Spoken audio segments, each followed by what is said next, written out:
Hello, welcome to Wisdom in the Night. This is a show for you to get the kind of wisdom you may have really been asking for. What have you been going through? This tonight is going to teach you how to lead people in a great way, but it's going to teach you something else.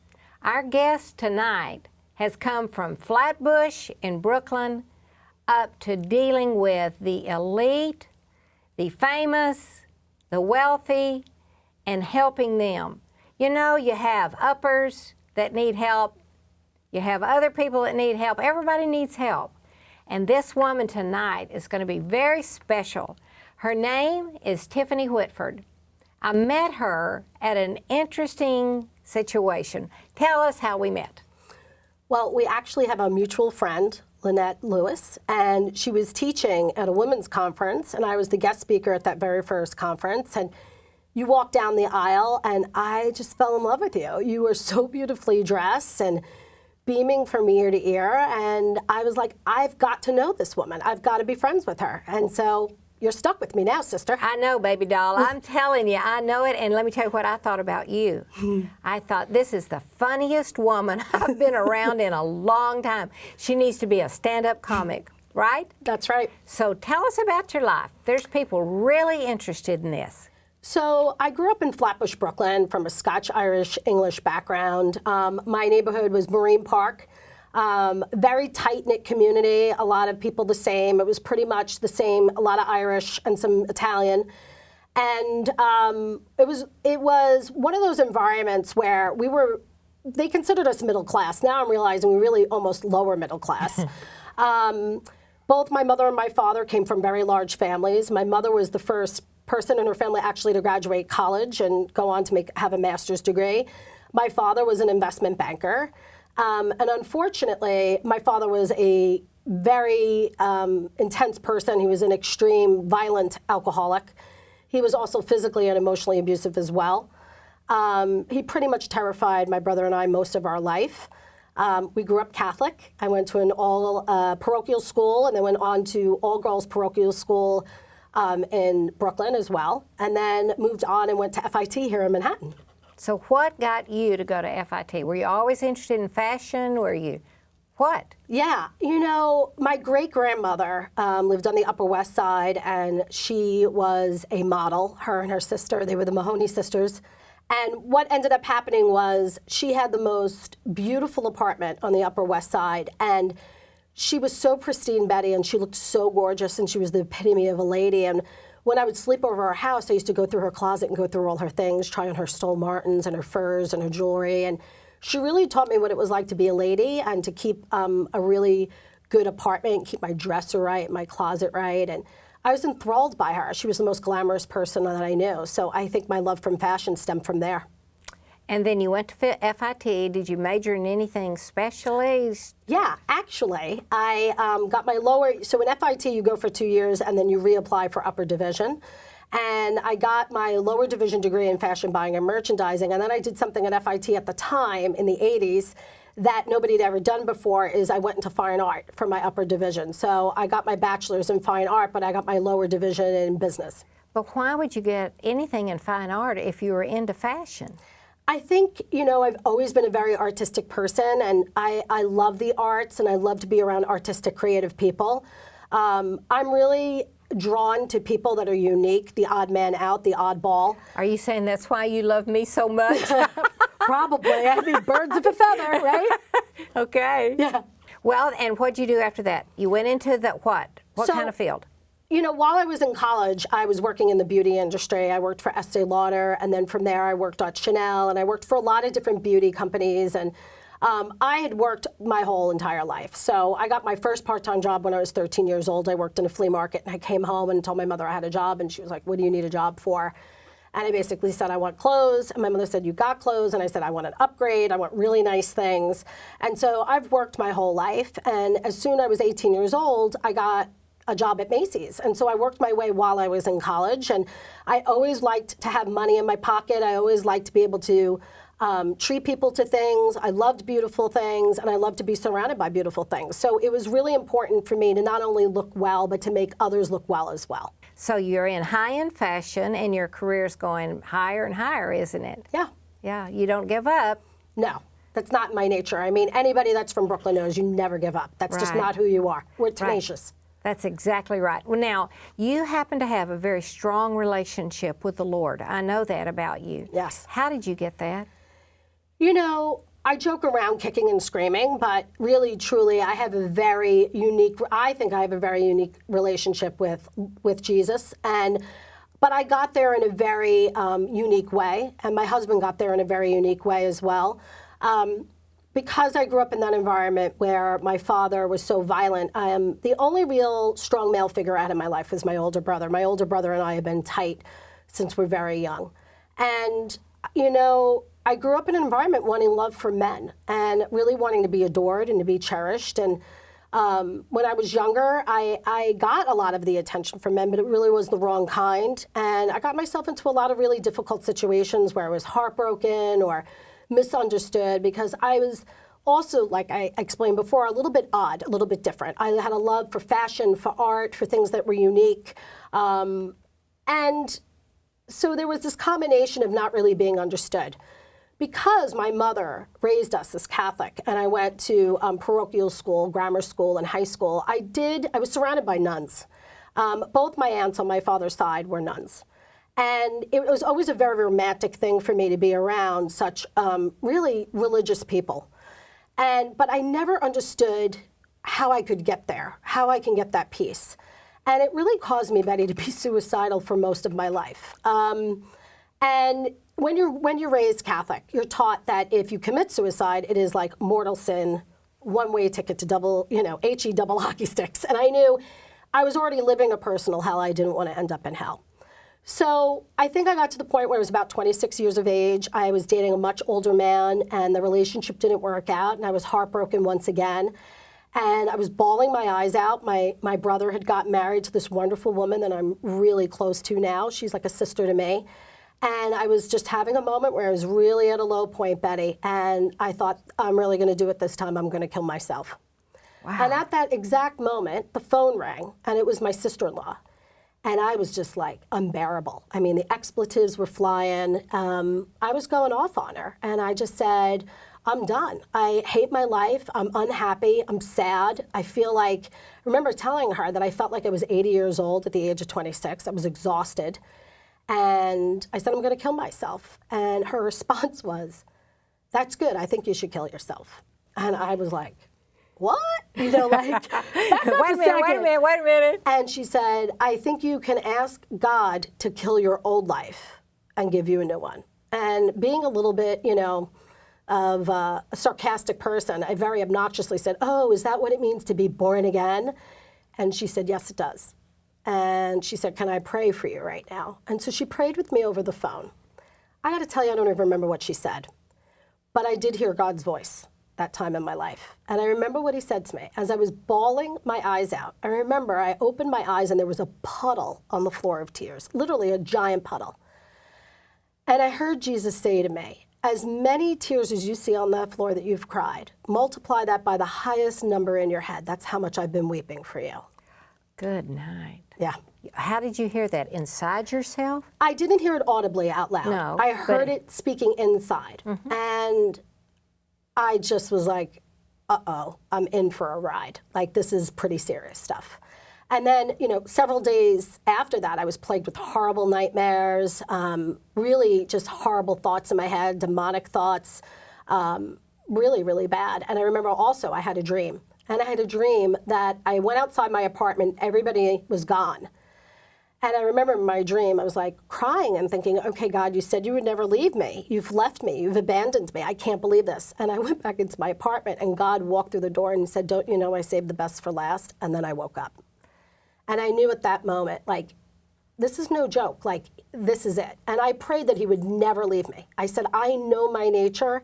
I am rebellious. I am awful. I am hideous. I'm going to let you down. I'm going to sin like crazy. You saved me now, but I'm not going to be pure. I know myself. And God said, I am with you. I know exactly who you are. I will never leave you. And Betty, he never has. Through all of that, through what you're talking about. Yep. Through all of that and then some, and probably for everything I'm about to do in the future, really, if you think about it, because you really don't live a perfect life. That. A true friend is like that. They don't ever leave. It doesn't matter what you do. And in fact, sometimes your worst days are the times they love you the most. Have you ever noticed that? Yes. You love them more or something. It's crazy, Yes. but you do. So, all right, explain from that situation, what was God's destiny for your life? How did you find that? And what kind of challenges have you encountered? You know, the thing is like you get a relationship with God and it's not like your life instantly becomes perfect. It's the opposite. You actually undergo like a lot of surgery and changes in your life. And it's really, really difficult. And I think, you know, it's no joke that you're asking me that at 48 years of age, because I couldn't answer that to you probably even last year, maybe or the year before, because I always felt like my destiny was changing and my calling was changing. But I absolutely know that my destiny is leading people and helping people get to where they need to be. And that's in every aspect of their life, but more so, it happens a lot in business, because the business that I'm in can be really cutthroat and can be pretty competitive. And when you're the kind of person that shows kindness in an environment that's really difficult, people notice that. What do people say about you? I know you're their boss. I know you have to take difficult situations, because as long as I've known you, you keep being put into places that maybe other people wouldn't even want to go, wouldn't even want the job. And you go in and turn the whole thing around, and they're all happy and performing at the highest level from what you told me.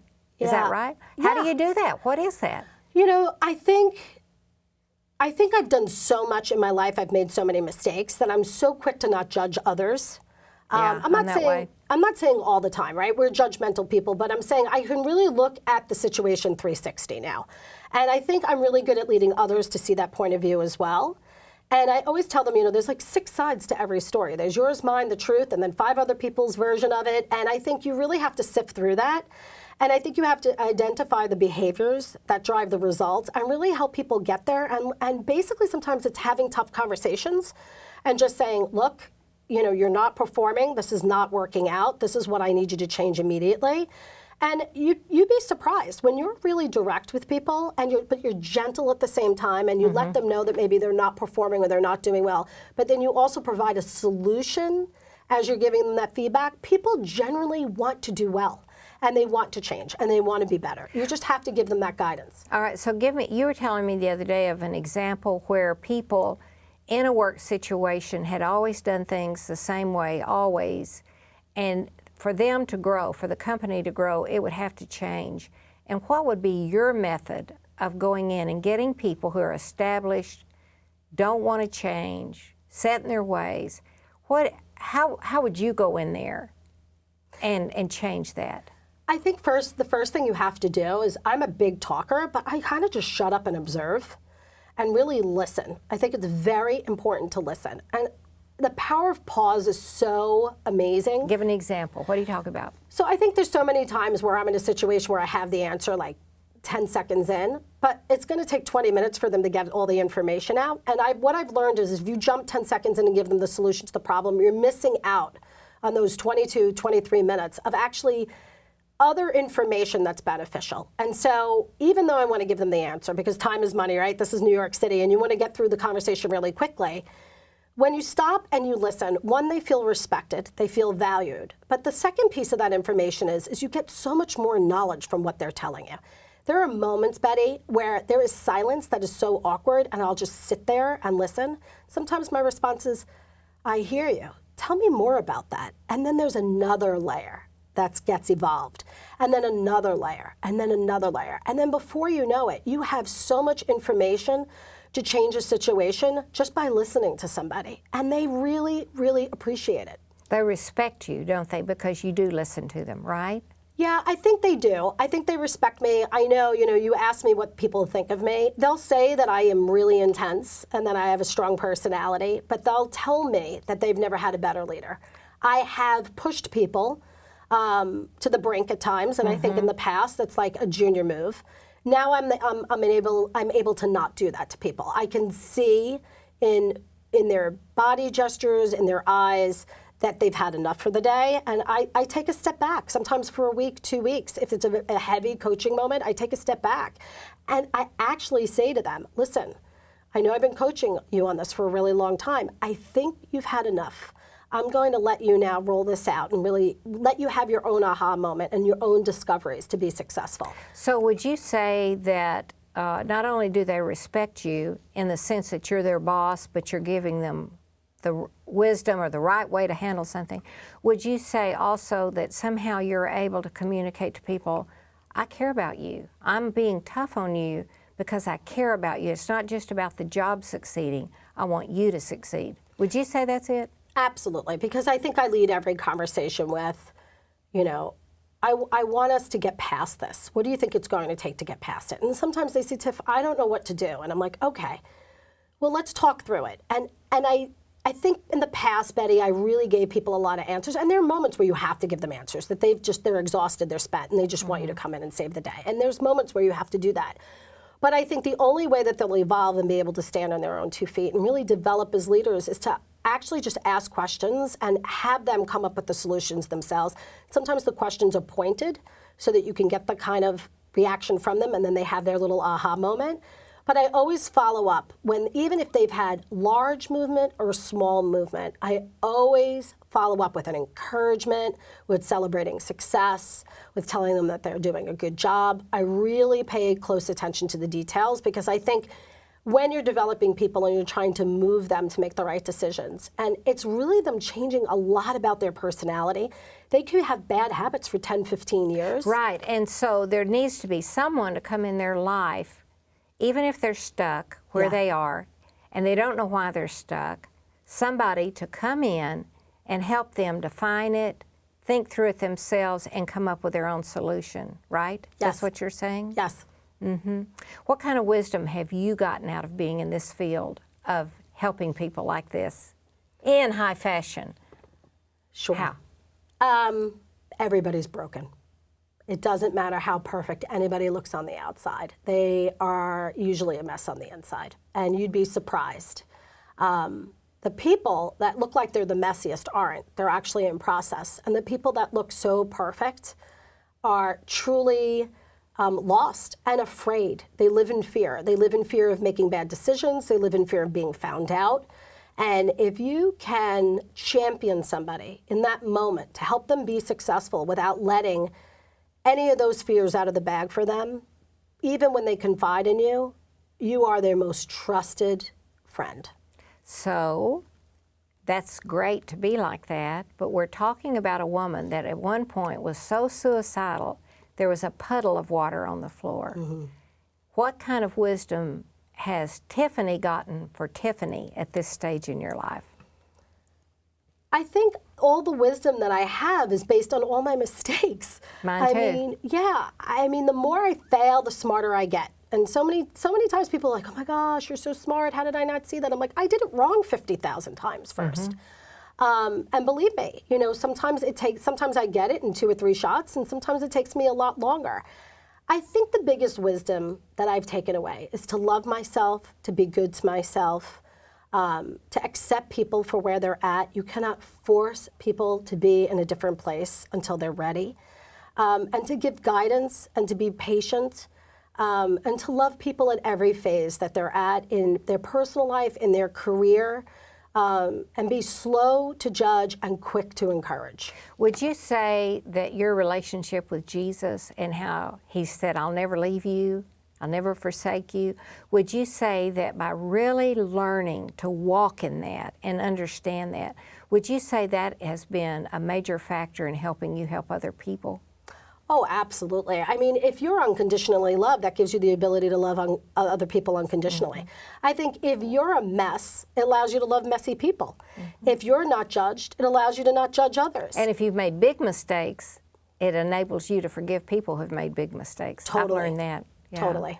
All right, we got one more exciting thing we want to talk about. When I met you, you had never been married, and you wanted to be married, and you were 47 years old, and you kept saying to me, Betty, there's a man coming. I know it. I've waited a long time. And I'd say, well, who, how, what? I don't know. I don't know where he's coming from, but I know he's coming. I can feel it inside me. I think God is telling me a man is coming. Get ready. What's the story? So it's the most amazing story, I think, in the history of stories. I married my childhood friend from Brooklyn. Michael grew up in Gravesend in a really tough neighborhood, predominantly Italian. We met each other when we were 13 years old. I had a shaved head. I had a mohawk. I got a little taste of punk rock. I had a big mouth, he said. He said I looked like a crazy baby chick running through the neighborhood. He accused me of always wearing my clothes too tight. I mean, his story and perception of me is so hilarious. But Michael and I were childhood friends. I mean, 100% Sicilian, second generation. And he was gorgeous. I mean, he was the neighborhood Lothario. And I wasn't attracted to him. I really liked guys that had like a chipped tooth or a scar, and he was a real pretty boy, so I was like, yeah, he's not for me. But we were best friends, and he really loved me and looked out for me. You know, it was crazy in the 80s growing up in Brooklyn. We did a lot of drugs. We got on the subway. We used to go to the Fun House in Studio 54, and we did crazy things. And he always looked out for me, and he was the one of the few men that never laid a hand on me. He'd never tried to make a move on me. And so, believe it or not, he found me on Facebook, and But had you seen him? Had you had any contact? So we didn't see each other for 27 years. And then he was looking for me for 7 years. And I didn't go on Facebook until I connected with some cousins I hadn't seen in a while. And I was like, I hate social media. And they're like, please stay on it. We want to stay in contact. And then all of a sudden, Michael showed up. And like, what, did he instant message you? Yeah, he instant messaged me. I had no idea what that was. I remember I was in a store, and I heard this little noise, like a bloop. And I was like, what is that? Who's got their phone back here? It was during holiday. It was November. And then one of the managers came over and was like, it's your phone. And I was like, it's not my phone. That's not my ring. And they're like, can I see your phone? And they showed me. And I was like, what is that? And they're like, somebody IM'd you. I was like, I don't even know what that is. And so they hid it. And I looked at it. And I didn't have my glasses on. I was like, I don't know who this is. So then literally 30 days later, he did it again. And I was like, who is this? And so I clicked on the little face. What did he say on it? If he messaged you? He's a typical Brooklyn guy. He was like, I think the first thing he said to me was like, could it be you? Is this truly you? And I was like, I don't know who this is. Oh, no, this is what he said. Yeah, you should probably contact me. And I was like, I don't know who this dude is. And then I guess I posted something on Facebook, and I never responded to him. So the second one was like, really? With all question marks. Are you kidding me? And I was like, who is this? And I clicked on the little face, and I saw that it said Mike Deej, and I was like, oh my goodness, I cannot believe it. So I immediately texted him, gave him my phone number. I was like, don't give my number to anybody, you know, da-da-da-da-da. And we spoke on the phone, and it's just so funny when you hear somebody's voice that you know from your childhood, and they sound exactly the same. And he was living out in the West Coast, which was funny because he said, I'm surprised you recognize my voice. I sound West Coast. Betty, he sounds as Brooklyn as they come. And that first night we talked on the phone, he basically said, and I love this because this is a typical Brooklyn thing. He said, are you ready for the storm? And I said, oh, is it going to snow tomorrow? And he said, no, the Michael DeGennaro storm. It's coming for you. Are you ready for it? And I was like, oh, please. Is this guy really? This is the line he's got? But when we hung up, I texted him and said, I'm so glad to have my best friend back in my life. Oh my gosh, we had such great times. And then he called me and he said, we're not friends. And I thought, what did I do? I said, you don't want to be my friend? And he said, you're not my friend, you're my wife. I've come back, I'm gonna marry you. And I literally was like, yeah, right. We hung up, and I kid you not. I was like, there is a bullseye, and it's coming for me. I knew in that moment. That it was going to happen. Yeah, and then we talked on the phone for a really long period of time. And then when we met, I remember I was doing the dishes in my apartment, and I was praying, and I said, God, really, this is not what I asked for. Like, a guy from Brooklyn, totally tattooed, lived a wild life. Like, this is what you're giving me? I did not ask for this. And the Holy Spirit said, he is nothing you asked for, but he is everything you need. And so he has been, Tiffany. Yeah, for a year now, I've heard the wonderful stories of this guy loving you, adoring you. anything, I mean, just everything you said, Betty, I want somebody who will love me. Yeah. I just want to be loved. I want the right guy to love me. I want it to be right. I want to be adored. Yeah. And you got it, Tiffany? I know. And you've been married a year? I know, yes. I wish we had time to go into all your stories of your actual wedding day, which is a hoot. Eloping. The anniversary, first year anniversary, how you're under the table in a restaurant because a fight broke out. I just think it's great. But I've been glad. I've just loved this. I knew you'd be great. Thank you. And I want to talk to you that are watching this show. You don't have to be perfect to have God in your life. You don't even have to have never made mistakes. You can have made huge mistakes, just made them. But I want to tell you what Tiffany said. Jesus said to her, I'm going to be here. I'm going to always be here. And she has the most wonderful relationship with him. And you could have that. You could have that. All you have to do is say, I want it too. I want what that chick has. I like it. I want the freedom, the joy, the laughter. You just say, Jesus, I want you. Come in my life. Talk to me. Teach me. Here I am. I'm jumping off for you. Bye. Come back again.